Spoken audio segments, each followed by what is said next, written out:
Bismillahirrahmanirrahim. Alhamdulillahirabbil alamin. Wassalatu wassalamu ala asrafil anbiya'i wal mursalin.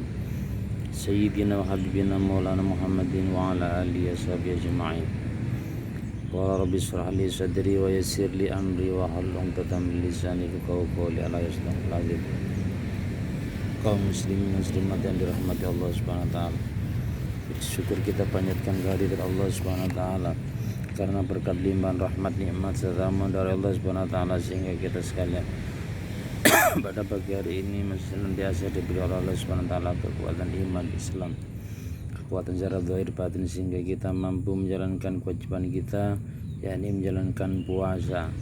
Tepatnya hari ini adalah Jumat 22 Mei tahun 2020. Moga-moga Allah SWT senantiasa memberi kekuatan kita secara zahir batin sehingga kita mampu menjalankan ibadah puasa ini 1 bulan penuh, dan semoga apa yang kita lakukan senantiasa diberi rahmat dan diberi pertolongan oleh Allah SWT. Salat dan salam semoga Allah SWT tetap tercurahkan kepada beliau baginda Rasulullah Muhammad SAW, Nabi akhir zaman, Nabi yang mampu menggerakkan dunia dari zaman yang tidak benar menjadi benar, dari zaman kebodohan menuju zaman perdamaian, sehingga lewat ajaran ad-din Islam manusia mempunyai peradaban yang sangat dimuliakan oleh Allah Subhanahu wa taala. Kaum muslim muslimat yang dirahmati Allah Subhanahu wa taala, Rasulullah Muhammad sallallahu alaihi wasallam selalu berdoa. Dalam doa beliau itu beliau sampaikan, Allahumma ja'alni fi qalbi nuran.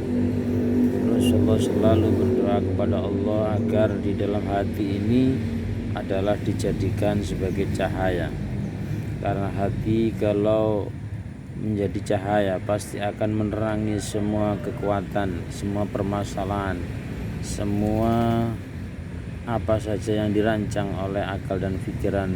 Serta dengan hati yang bercahaya ini sehingga menjadikan ibadah semakin bagus, semakin sempurna. Maka doa Rasulullah itu kenapa kok yang pertama hati? Karena hati adalah sumber inspirasi dalam kehidupan manusia. Makanya hati adalah mendapatkan nomor 1 atau nomor wahid. Kemudian yang kedua kata Rasulullah, wa fil lisani nuran.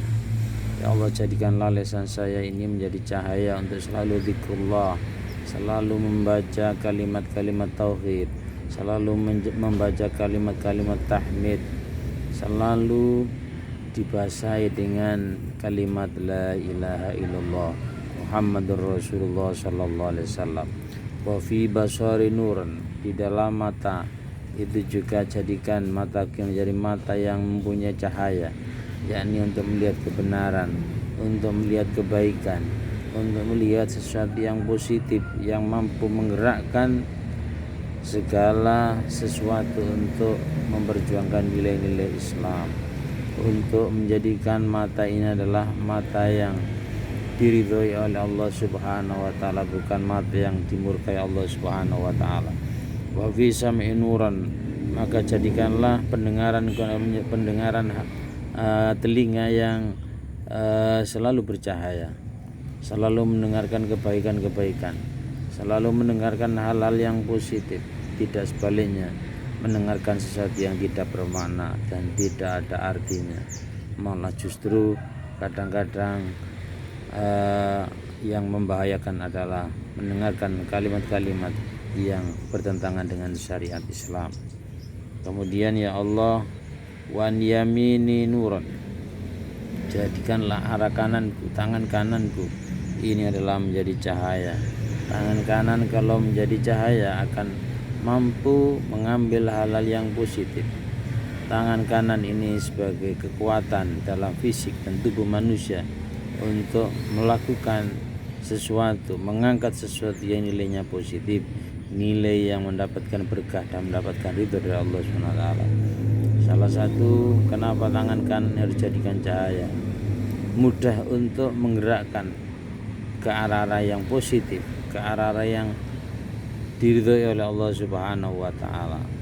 Kemudian wamin yasari nuran, dari tangan kiriku pun juga demikian. jadikanlah cahaya, karena cahaya dari tangan kiri itu insya Allah tangan kiri akan mampu melengkapi dengan tangan kanan. Tangan kanan juga jadi cahaya, tangan kiri pun juga menjadi cahaya. Wa min fauqi nuran, arah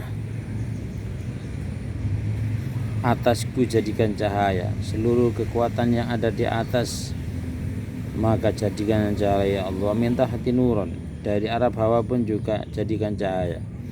Atas dan bawah ini harus sinergi. Kalau atas tidak jadi cahaya maka akan berbahaya bagi yang bawah. Demikian juga dari arah bawah, seperti seluruh organ yang ada di bawah, seperti kaki, seperti onderdil, ya.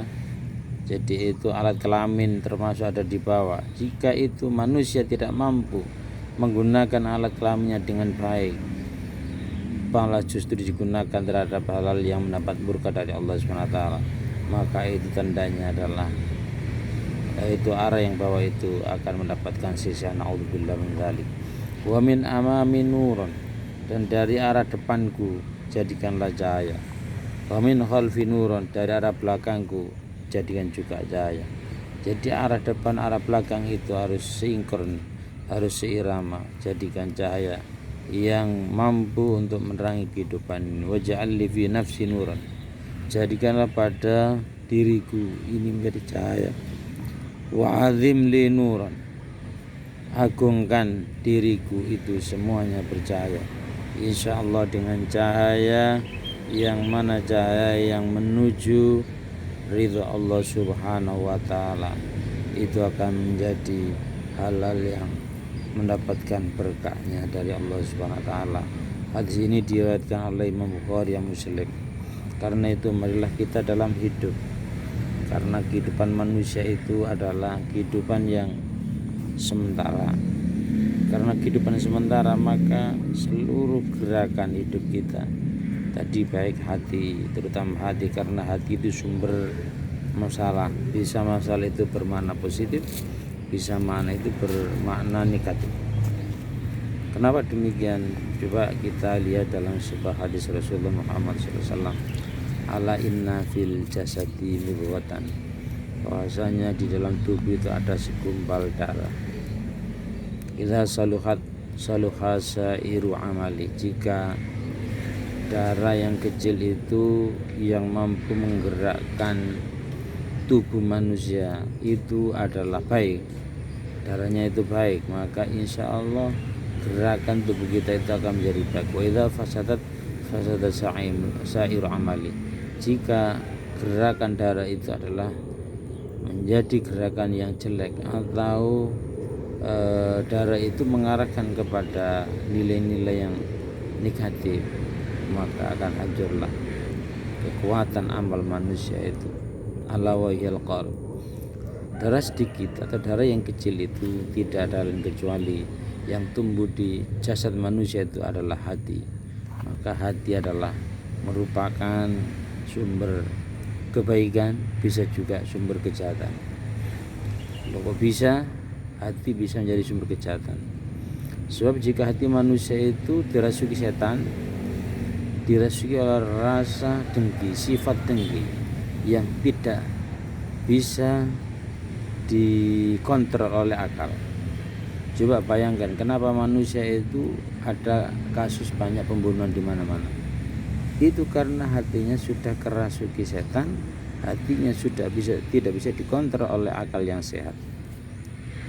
Jadi baru-baru ini juga begitu, karena hatinya itu sudah dirasuki rasa cemburu, rasa yang tidak bisa dikontrol oleh akal, maka akibatnya terjadilah pembunuhan. Ini ada dan sering di mana. Maka Rasulullah juga pesan, iyyakum wal hasada, fa innal hasada ta'kul hasanah kama ta'kulun narul hatab. Takutlah terhadap sifat dengki, sifat hasud. Sifat hasud itu sifat yang ingin menghilangkan kenikmatan orang lain. Fa innal hasada ta'kul hasanat, sifat dengki itu akan mampu menghilangkan kebaikan. Jadi kebaikan itu akan hancur, hilang karena didasari rasa dengki. Kama takul nal hatab. Jadi sifat dengki digambarkan seperti api, ya, seperti api yang memakan kayu bakar. Ini kan cepat sekali. Maka kalau segala sesuatu, info apapun harus difilter oleh hati dan akal dan hati. Inilah fungsinya hati, agar hati menjadi nilai positif, tidak malah justru hati ini dikompori dengan orang yang tidak bertanggung jawab, akhirnya bisa cemburu, akhirnya bisa karena dasarnya fitnah. Belum tentu itu adalah info yang diterima itu benar, sehingga gerakan hati langsung melakukan gerakan yang jahat. Auzubillahi min dzalik. Maka harus difilter oleh akal dan pikiran manusia. Apa artinya akal? Apa fungsinya akal? Kalau akal itu tidak mampu mengontrol hati, maka hati akan hancur. Maka disinilah fungsinya manusia. Kekuatan manusia itu harus mampu yang namanya mengontrol nafsunya. Innan nafsa la'ammaratun bisu. Jadi sungguhnya nafsu itu selalu berbuat jahat. Maka ketika ada orang cemburu atau apapun isinya, bisa cemburu kepada nikmatnya orang lain, bukan hanya masalah perempuan, cemburu masalah jabatan dan lain. Maka manusia itu kadang-kadang hatinya kalau tidak kuat, nafsunya tidak dikontrol oleh akal, maka akan terjadi goncangan-goncangan yang tidak dikendaki oleh syariat. Tadi yang saya contohkan seperti pembakaran, pengkhianatan, ini ia akan merusak amal manusia. Amalnya baik akan jadi jahat. Maka hati-hatilah. Salah satu fungsi daripada puasa, ya, endingnya puasa itu akan mampu menjadikan manusia sabar. Asyamu nisfus sabri. Puasa adalah menjadi benteng kesabaran. Jadi berarti puasa itu menjadi benteng kesabaran. Iya, puasa yang baik itu puasa yang mampu menjadi benteng kesabaran. Kesabaran dalam beribadah kepada Allah, meningkatkan ibadah kepada Allah, menjauhi larangannya, dan seterusnya. Termasuk kesabaran dalam menghadapi cobaan dan musibah dari Allah Subhanahu wa taala. Ini ending daripada manusia menjalankan ibadah puasa. Maka kalau manusia itu sudah mampu melakukan itu, maka hatinya akan bersih. Qad aflaha man tazakka. Hatinya akan bersih. Jadi kenapa Rasulullah itu sampai bilang raja'na min jihadil asr ila jihadil akbar. Kita itu kembali dari perang yang kecil menuju perang yang besar. Jadi perang Badar yang kemenangannya diraih oleh umat Islam itu dianggap Rasulullah masih perang kecil. Para sahabat akhirnya penasaran. Qalu ya Rasulullah, qala jihadun nafsi. Wahai para sahabat, perang Badar ini adalah masih kecil sekupnya, walaupun kamu menang jangan terlalu bangga. Apa perang yang paling besar? Jihadun nafsi. Jihad terhadap nafsunya sendiri, ngontrol nafsunya. Jangan sampai marah itu dipelihara, jangan sampai manusia itu pikirannya membabi buta, jangan sampai dengki menghancurkan sendi-sendi amal manusia. Nauzubillahi min dzalik. Moga-moga Allah Subhanahu wa taala memberikan kekuatan kita sekalian dalam rangka menjalani puasa yang kurang 2 hari ini. Moga-moga Allah benar-benar menerima amal kita, puasa kita, dan dirahmati oleh Allah Subhanahu wa taala. Amin ya rabbal alamin. Wallahul muwaffiq ila aqwamit thoriq. Assalamualaikum warahmatullahi wabarakatuh.